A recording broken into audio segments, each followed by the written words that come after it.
ফেনী, লক্ষ্মীপুর, নোয়াখালী, আমরা এই বৃহত্তর নোয়াখালীবাসী আমরা নোয়াখালী বিভাগের দাবিতে আন্দোলন করছি।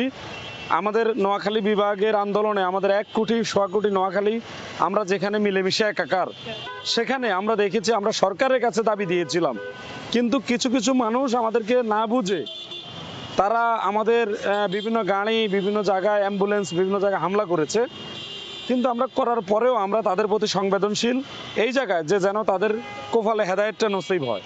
তো আমরা দেখেছি গতকালকে আমরা এই কুমিল্লা জেলা ফুটবল দল এবং চট্টগ্রাম জেলা ফুটবল দল আমাদের নোয়াখালী শহীদ বুলু স্টেডিয়ামে যখন খেলতে আসে, তখন আমাদের পূর্ব সম্মিলিত নোয়াখালীবাসীর একটাই সিদ্ধান্ত ছিল যে আমরা সেখানে একটি করব, আমরা তাদেরকে ফুল দিয়ে বরণ করব।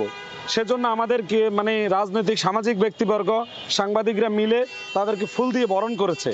তো এই ফুল দিয়ে বরণ করার পরে তাদের অভিব্যক্তি ছিল এরকম যে এদের সাথে মনে হয় বিভাগে যাওয়া যায়, কারণ তাদের যে ব্যবহার, তাদের যে আচরণ, তাদের যে মানুষকে রিসিভিং আতিথেয়তা, এটা দেখে নোয়াখালীর এই আচরণ দেখে তারা অনেকটাই আবেগ আপ্লুত হয়ে তারা খেলার মাঠেই স্লোগান দিয়েছে, বিভাগ বিভাগ বিভাগ চাই, নোয়াখালী বিভাগ চাই।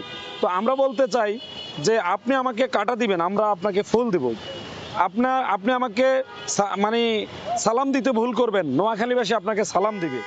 আপনি বিভাগ দিতে ভুল করবেন, আপনি বিভাগের জন্য বিমাতাসুলভ আচরণ করার জন্য কূটকৌশল করবেন, আর আমরা আমাদের বিভাগে আপনাকে স্বাগতম জানাবো। কারণ আমরা নিন্দুকেরই বাসি আমি সবার চেয়ে ভালো, যুগ জনমের বন্ধু আমার আধার রাতের আলো।